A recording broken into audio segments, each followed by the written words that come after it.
I ask myself, why do I even exist, right? Like, why am I here if I'm not being loved and accepted? Narcissistic parents, they blame others for their own behaviors, often their kids. They put you down and lower your confidence. They will insult their children to feel better about themselves and maintain authority. They have no problem bending the rules because they believe these do not apply to them. They are above the law. However, your boundaries are meaningless.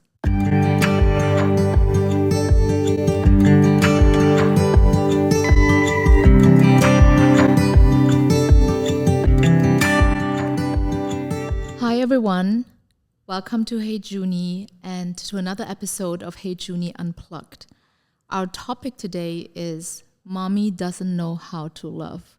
And we're going to talk about how females experience narcissistic parents in their childhood and how they cope with it and how they deal with these emotional struggles during their childhood and how they become adults and have inherited all of these issues during their childhood into their adulthood. With me again, Nora. Hello. And Chris. Hi. Thank you for being here. And maybe a short intro again. Nora is our head of domain and she takes care of all mental health matters at HeyJuni. And Chris, our lovely listener, she is, again, the heart and soul for us. Thank you, Chris. Thank you for having me. Allow me to maybe share a bit about myself. So I have a narcissistic parent, and it was never easy as a child to live with a narcissistic parent. And it's not easy even until today because I'm still healing from it. And I don't think it's ever gonna stop. It's just like I can deal with it better. But let me share also like what I'm suffering until today. I still suffer from having confidence about myself. I do a lot of self-blame and I have a lot of self-doubts. It's because I have always been told, you're nothing, you're not good enough, you are stupid, you are no one, you are meaningless. You are here because I am here and I am the one providing for you. If I wasn't here, you are nothing. So when I was a child, I have been told like this constantly. And even though one part of me really knows that it's not true, but when you hear about these things too often, it leaves a mark in you, and a part of you actually believes that, yeah, I'm not good enough, I'm not enough.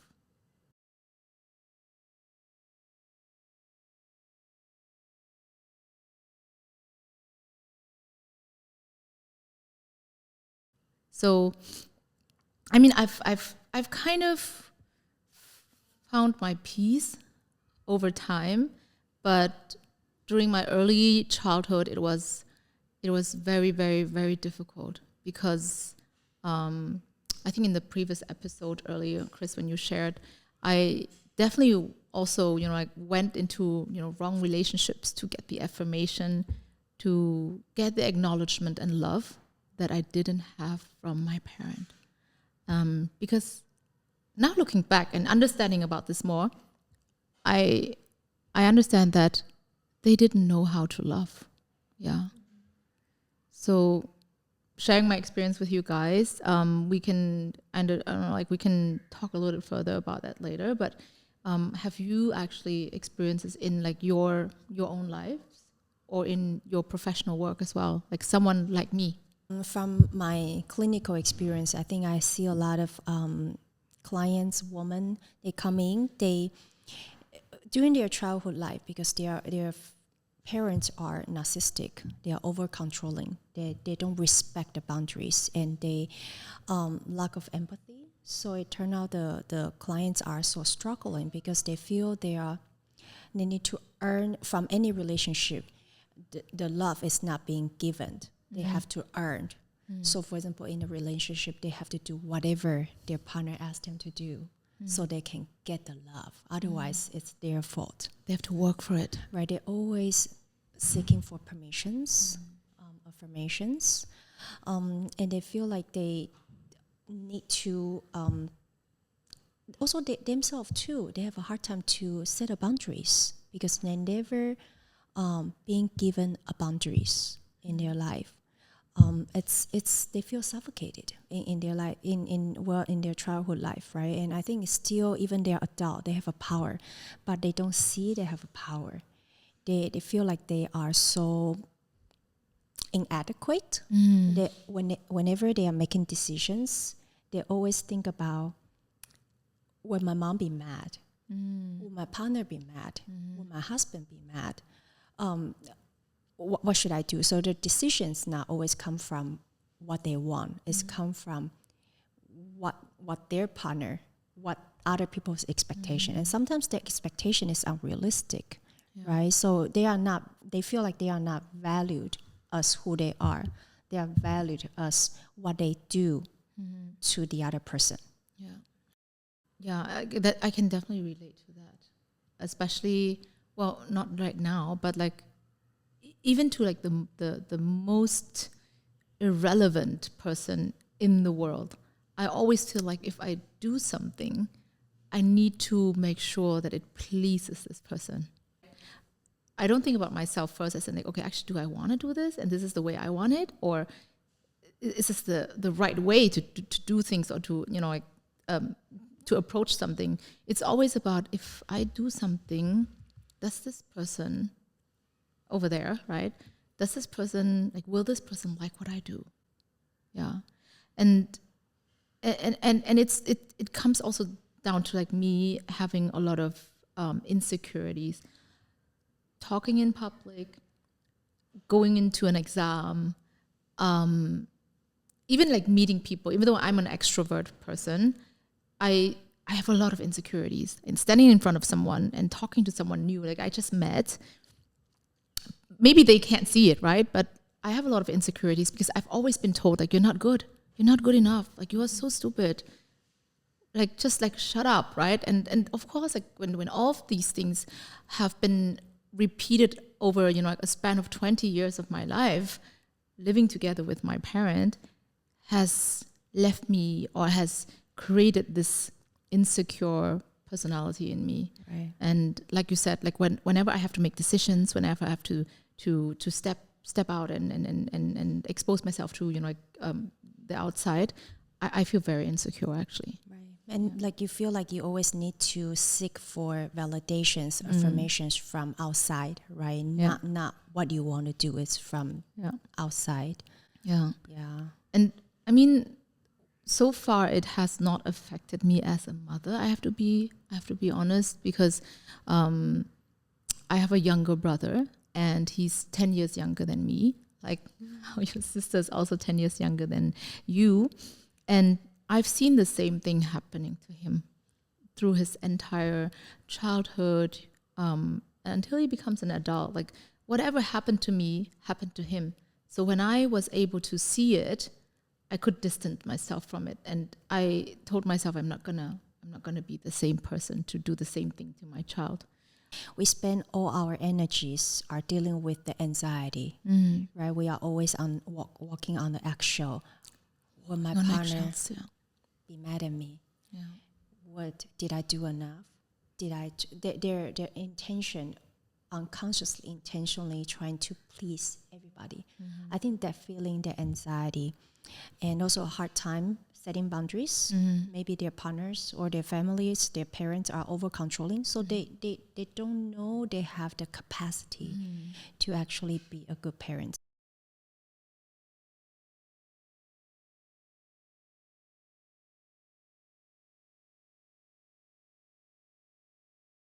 So do you think that as mothers who experienced, you know, like, wrong parenting before, I mean, I'm just being opinionated here, but like, experiencing narcissistic parents mean you don't experience the love that a child actually, you know, should have experienced. So when you grow up without that, like, bond and love and care, and safety, do you think it affects? So for me, sorry if I'm a bit unorganized here, but like for me, when you think about it, you have never learned how to show love to your child. How do you actually implement love to your child? When mothers experience, a lack of love and care during their own childhood, like emotional, like they are emotionally neglected, even physically neglected, socially neglected, it makes them into individuals that will also have difficulties of actually showing love, showing proper care to their child. Do you think that is something that is true, or is it only partially true? I think it's true because that's what you learn as a child. I think for children, they don't have the independency to think independently, right? And I think they rely on their parents, and they learn the world through their parents, the lens of their parents. When they tell you that you are not good enough, when they tell you that you are useless, or when they are manipulative, you feel powerless. You might feel something is wrong, but you didn't have the capacity to figure things out or to say it, right? So I think it could be true because that's how you learn how to identify yourself. But on the other hand, I think it doesn't mean we cannot break the cycle. I think there are other opportunities or the resource we might have that help you to view things from different perspective. Yeah. And it's true. It's so amazing because I feel like what I have always wished for from my parents to be for me, I was probably maybe like also because of my brother, he's being like a lot younger than me, I'm able to do all of that and compensate that all to my son right now. Yeah. Like I would cheer him on. I would support him if he, like if there's a moment where he feels like, oh, like I have such a bad day, then, I'm there. And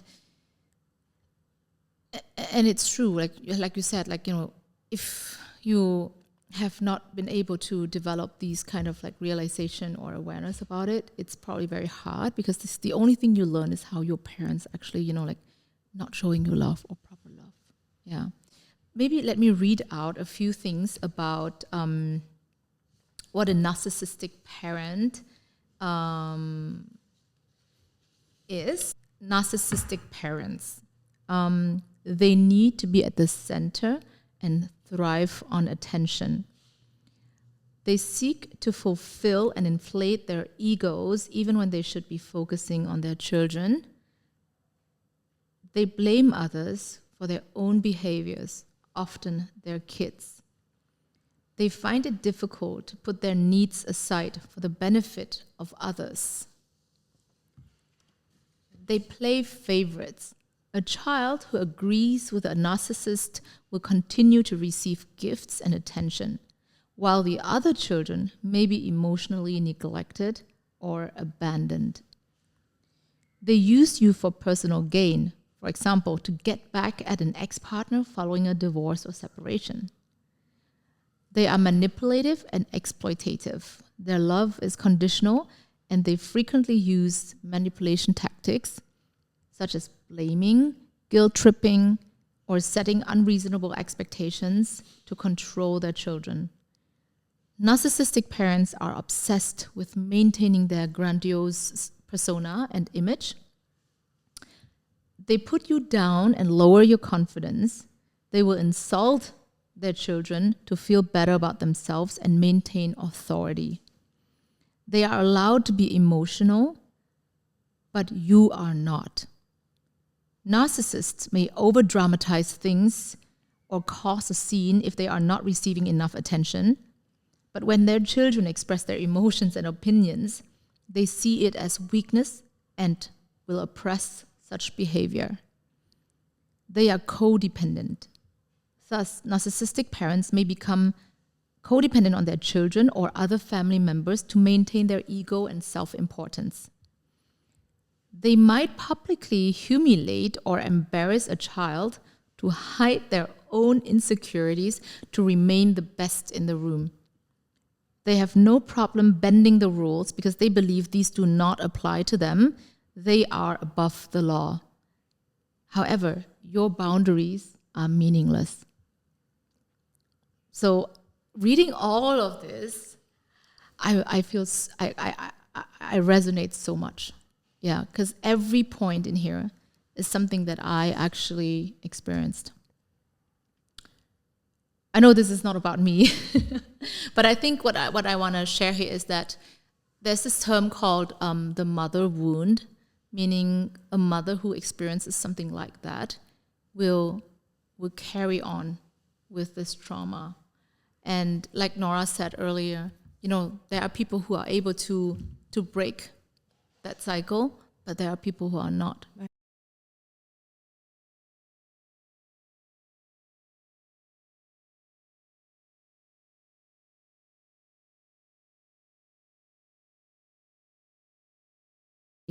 How does it show in a mother's behavior?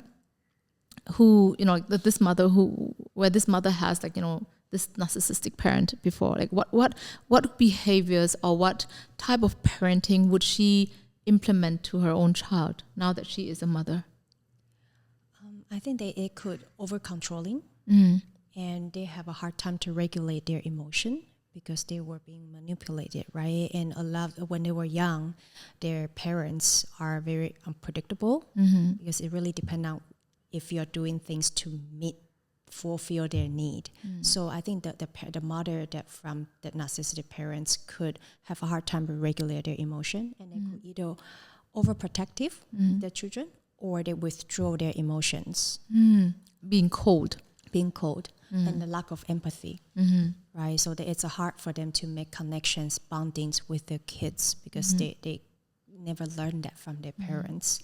And low self-esteem, again, because they were being manipulated, they are always putting down, saying you are useless. So they doubt whether they can be a good parent or not.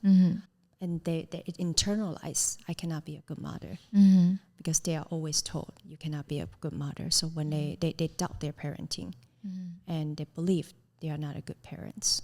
Yeah. And how do you see this affect maybe like their relationships, like a female that has experienced narcissistic parents before? How do you actually see them being in relationships later on? As in not a mother, but like a relationship, like as in romantic relationship, for example. I think they always try to please their partners and they minimize their need. It's always whatever they want me to do, I need to please you, right? So maybe they are in a domestic violence relationship. They blame themselves. They would accept it even. They would accept it, right? And they say, oh, it's because my fault. Because I told my husband he shouldn't do that, but then I shouldn't tell him that. That's why he get mad. It's the stress I gave him, because that's what the parents tell him. It's always your fault. Yeah, it's right? always it's not other. Oh yeah, because like her parents told her everything you do is always your fault. So when she enters a relationship later on in her life, that's how that's the only thing she knows. As in, whatever is wrong, it's my fault. Yeah. Even though it's not. And they are always need to seek affirmations, recognitions, because there's something they didn't build when they were young. So they always need to seek love from the relationship. Maybe that's an unhealthy relationship, but they cannot end the relationship because they think it's their issues. And they need the relationship to prove that they need to be needed. Yeah. I'm so glad that you shared your experience and also to learn more about what narcissistic parenting is. Must have been very difficult for you. So I think like when you were sharing, one question that pops into my head is that did you do anything, like did you leave the family to be away from your father who was, showing all these negative traits and having such a negative impact on your mental health? Yeah, like there was a lot of times like in my life where I asked myself, why do I even exist, right? Like why am I here if I'm not being loved and accepted? Because I've always felt like worthless. So to answer your question, Yes, there were like many times, and where I kind of like cut ties with my father because I couldn't bear it anymore. Like I couldn't hear these things anymore. It's like so traumatizing to me, as in it affects me in like my everyday life. It affects me, in my, I feel like I wasn't able to live as a person I wanted to live as. And because he was just not like that to me, but also to others in the family, I also felt helpless because while I was trying to help myself and trying to kind of like tell myself, like, hey, you're not like that. It's just like in your head, or like someone telling you this. I'm still like continuously seeing others suffering from it as well. So there was a time where I just like kind of like cut ties and not having, or not being in touch at all. But it doesn't help because I started to feel guilty. Like it's so weird, right? Because like I know that this is very toxic to me, and I can't afford to live longer with this. So I kind of like separated myself from my father. But when I did this, I felt so guilty that I just came back. Like I just kind of like forgive. But like it was not very like a very truthful, like it was not truthfully forgiving him, because I still felt a lot of resentment, anger, and then like insecurity, as in like this is not gonna work, right? But from the outside, like I allowed myself to forgive, and then I kind of like try to pretend that everything is okay again, like start to talk to him again, but it went back into this vicious cycle. I never really got away from it. But I think growing up, like how you shared like about your own struggles earlier, over time I just realized that, and growing up in an Asian family as well, like I would not be able to ever like disown my father. I don't know how to what to say. I can never do that. He will always be my father. And actually, I feel a sense of love for him, even though I've been, I would say, mistreated.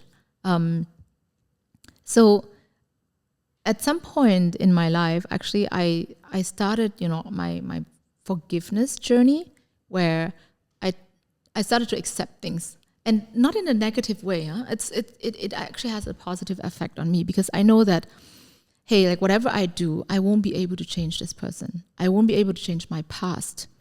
I won't be able to change even the future of him. So the only thing that I can be in control of is how I set boundaries and how I control my own emotions when I face some situations, some drama again that is about his personality, and it is helpful also for me, because like when I was going through all of that, I was quite open and vocal about what I went through. So I shared a lot about my problems, and what really helped me that to kind of like to come to terms with it is when I was sharing it with a lot of friends and acquaintances who went through similar issues, and them being older than me and maybe also a little bit more experienced than me. I mean, it's not about them giving advice, but I just saw like how they became this very inspiring individual that got out of that cycle. So I also want to be there, and actually that helped me a lot to realize that, hey, yeah, like I can't get away from this because he's not going to change. It's only me who needs to kind of like accept it and find my own ways and set boundaries. I think what Malia mentioned earlier, the amazing thing you have done is you share with other people and having that feeling of a sense of like I'm not alone, right? So I think while you are sharing that, it's a validation. You are validating your feelings, right? You accept your feelings while you are processing and sharing that. And also you mentioned a very important word, I set boundaries, right? And I think earlier we also mentioned about having a narcissistic parents. It's codependency. So a lot of people, they know their parents are narcissistic or they're controlling, but they're still trapped there. They cannot get out because the relationship is codependent. So it's not just one way, right? So I think for us is we feel like you are useless, and we build that tendency that we need to please them. It's because I did something wrong, because I'm not a good daughter. That's why they yell at me.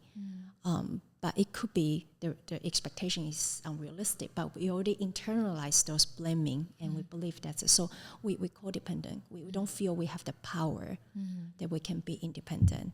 And the parents could be manipulated so that we feel like, hey, I'm obligated to do these responsibilities in a family. Totally, Right? So they feel they are trapped. They don't see another way out. Like, my parents are so controlling. They use me. You know, it's never their fault. It's always my fault. I don't know what to do. It's easier for people outside to say, hey, why don't you leave? Why don't you leave them? Why don't you move to somewhere? But they don't have that self-esteem. Right? They feel inadequate mentally to leave the family. They are not ready to separate. Like guilt, being constantly guilt tripped, as in, well, you know, like when you do this, then like when you, let's say for example, if I speak up against, you know, like a certain behavior, then it's always about like it's unrelated to what I say, but it's like when you like speak against me, it means that you are not appreciating, you know, like what I have provided to you, like how I worked so hard and how I did this and that in order to, you know, like be there for you. It's always like guilt tripping. So there's like these things, even though you consciously kind of like realize, oh, it's not true. Like that's what you tell yourself consciously, but subconsciously inside, like you still feel guilty. Like this feeling of guilt is still there. Like you tell yourself in words, no, it's not your fault. Wait a minute, it's not your fault. But inside your heart, like this feeling that you have inside, you still feel guilty. Yeah, it is. It's very strange. Like I don't even know how to describe it. But I think it's also very similar in like, you know, narcissistic relationships, like as in like romantic relationships, right? Like we always ask, like, you know, why doesn't she leave? Like he treats her like that. Like why doesn't she leave? But there's always a reason why I cannot leave him or her. Right? I think we always can find thousands of reasons to leave them, but on the other hand, we also can find thousands of reasons to continue to stay. Yeah, but because this narcissistic person, they try to be in control of you as much as they can, and over a period of time, it's like a habit for you to accept it, suffer. Yeah, it's okay to suffer, and you accept the suffering. And you accept everything that happens to you, because you also can't imagine to leave that person either. So it's for me, it's always like I have always been told, and this is a cultural thing for sure, but also because I've always been told, like, you know, this is your mother and this is your father. You're not allowed to, like, you know, to go against them. You should feel grateful because, you know, they are the ones bringing you onto this earth and they are providing for you. If you are leaving now, if you are kind of like going your own way now and separating yourselves from your parents, that means you're not a good child. You're not a good child. You're not a good child, right? So it's like guilt trip, right? Yeah. And also you are not good enough. Yeah. Right? If you do this, that means you are not good enough. Yeah. It makes... And but it's all about them. Yeah. Not about you, not about your need. It's their need. Yeah. Your tolerance for this kind of behavior gets stronger. Then when Yes. you move forward into adulthood, you tend to tolerate more things than you really should, and you keep blaming yourself instead of, you know, doing things that are actually good for you and what you really need in life. So when I was doing research for this topic, because it's quite foreign to me, I came across this forum called Social Anxiety Support Group, and then one of the threads was saying that, is there any way to justify cutting contact with people who are not abusive but merely ill? I think a lot of my anxiety comes from being forced to remain in contact with my family, but most of them are not bad people. They just have more or less serious mental disorders. And if I withdraw, I'm afraid that things will start to go very poorly for them. So self-harming and like all of these things. So like, it just hits me when I read this kind of thing, that you want to leave, but you don't have the strength to leave, and you think that it's wrong to leave them, but then you know that you need to. So this is like a dilemma and a vicious cycle that I see. And you also blame yourself for leaving them. Yeah. But it's them having untreated mental health. But you feel like it's your fault if I leave them. You blame yourself for it's my fault. Being already an adult and even coming to terms with it, it doesn't mean that it affects your personality, your view of things, your view of self. So like I think Nora mentioned earlier, there are certain things that females, like there are certain like behaviors that these females who experience narcissistic parenting show as an adult. So I think one thing you mentioned earlier was how you become like a people pleaser, right? As in whatever you do, you always think about others and you want to please others before you're actually thinking about your own needs. I think a lot of times they feel so empty because they, since their childhood life, what they have been doing, they're told is to do things for other people, to fulfill your parents' need. So they don't know who they are. They never really search their self-identity, their needs. So in a relationship, or even in overall for them, they don't know what they want because they're never being given the opportunity to explore what they want. Whatever they have to do that people tell them is right is when the parents are happy, right? But is this what they want to do, or is this the correct way to do? Maybe not, but they're never given the opportunity to explore what they want. So it turned into they set very poor boundaries, codependency. So in a relationship, sometimes they don't know what kind of relationship they want. They just know, this man is here and he wants me. But she didn't see, or she didn't realize what kind of wife, what kind of woman, or what kind of a partner she wants to be.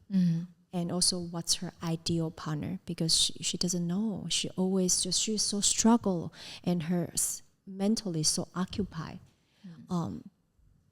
trying to please everybody. So the lack of themselves. Yeah.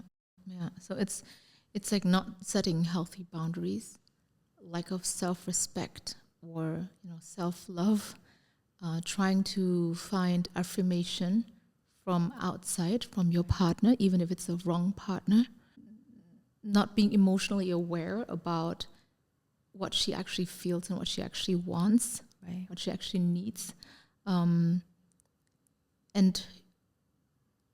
being the same person as in someone who is being suppressed before and continue to be that person because there's nothing, she didn't learn anything else, right, in her entire life. But then how to actually break the cycle? How to actually get out of that?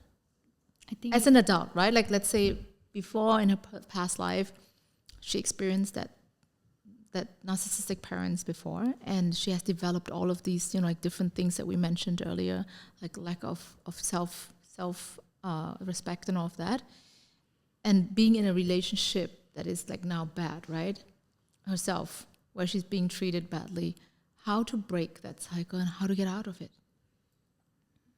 I think it's very important for you to understand that you deserve to heal, and you deserve to build the life and the relationship that you always wanted. So you need to stop thinking about how to please other people and think about like, is this really what I want in the future? Am I going to carry on with this in the future?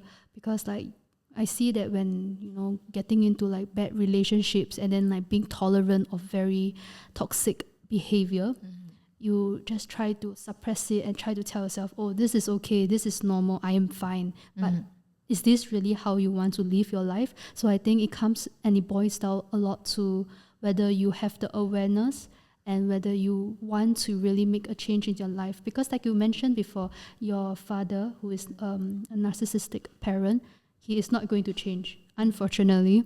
Maybe it might take many, many years, or like, I'm not even sure how, because sometimes this kind of thing is like ingrained in them.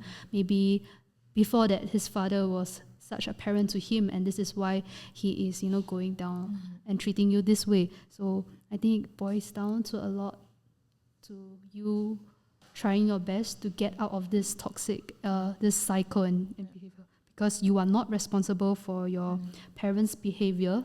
They shouldn't have treated you that way, and it's always very important to put your well-being first.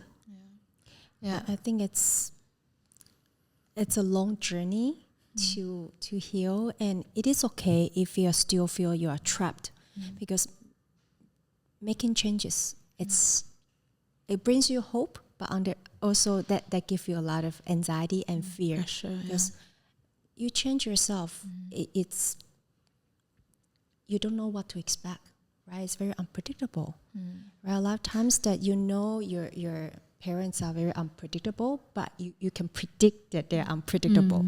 You kind of can predict what to say, what to do to please them. Yeah.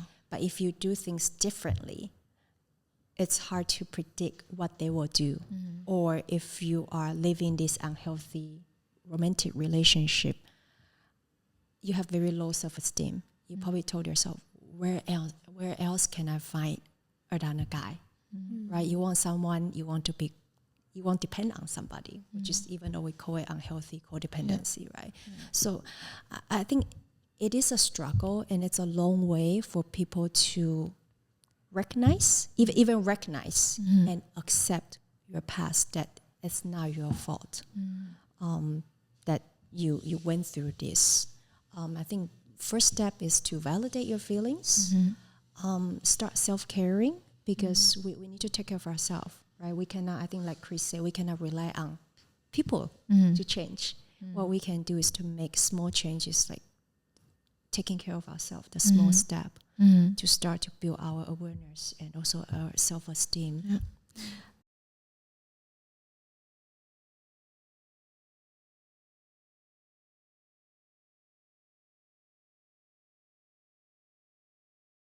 And I think one part of that self-care that you mentioned, actually, that was something that really, really helped me along my journey of healing, is when there was a moment, like I think it was in my late 20s or so, early 30s, where I started, this kind of healing process, because that was a very intense time for me, to be honest, when I was in my late 20s.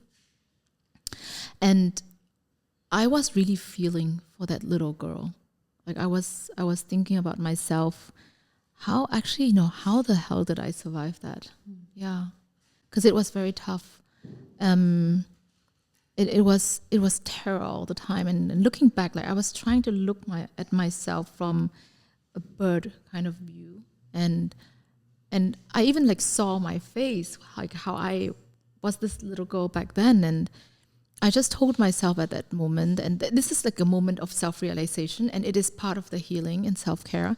And at that moment, I had like this self-realization of, hey, yeah, like look at this little girl, like she made it out, like she experienced so much in her life, and emotionally, psychologically, and she's here today, and she is okay. She's okay. So I feel like this is a part of grieving for this little girl that I was in the past. And this thought like came back to me like many, many times, and I started to kind of like talk about this little girl, which was me. And it really, really helped me actually to see myself from this bird view, and to realize that, okay, this is what happened in the past, and this is something that probably will continue, because like I said, I can't change my father, but I'm different now. I'm this woman now, and I'm a mother now, and I need to be different, and I can be different, and I want to end this here. And this was something that's gone. It's in the past. Right. Yeah. So I can hear that you accept Yeah. right? The past. Yeah. And you empower yourself. You say, I can, Yeah. right? Yeah.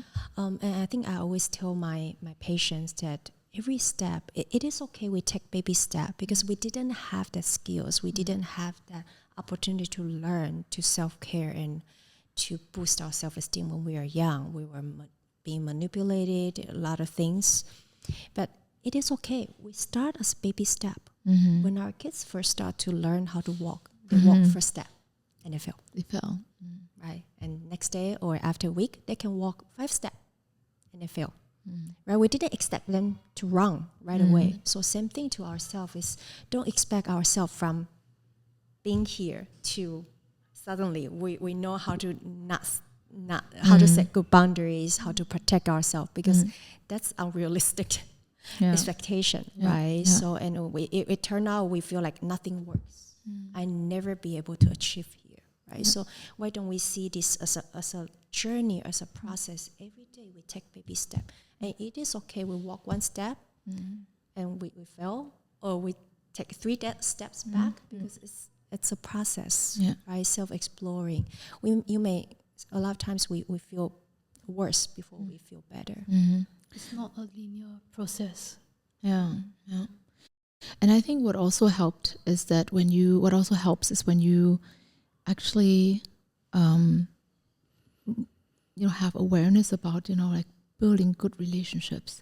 I mean, some people, unfortunately, they can't develop that realization or the awareness of like having good relationships. But in my case, I realized after like a lot of learning that I need to surround myself actually with people that I have a healthy relationship with, whether it's my partner, whether it's my friends, whether it's like the colleagues that I am with at my work. You know who is good to you. You know who how you know, right, what a good relationship means. So nurture those like relationships and learn from those relationships. So this is how I learned to choose my relationships wiser and better, so that my life is not just about having this one bad relationship, but seeing other good examples as well, in order to fulfill my life with happiness. Like, right, to know that this is just one example, and there's so much more out there. And I definitely think that I'm very blessed, because like being in while having all of these bad experiences in the past, I've also had a lot of good relationships where I learned from these relationships as well. And I think that's how I also like overcame difficulties, and seeing these examples also make me a better mother, because I learned from these good experiences, as in how to be actually like how to act as a good mother and a good parent. What not to be, I learned already, and what can you be? Yeah, that was definitely very, very powerful as well for my learning.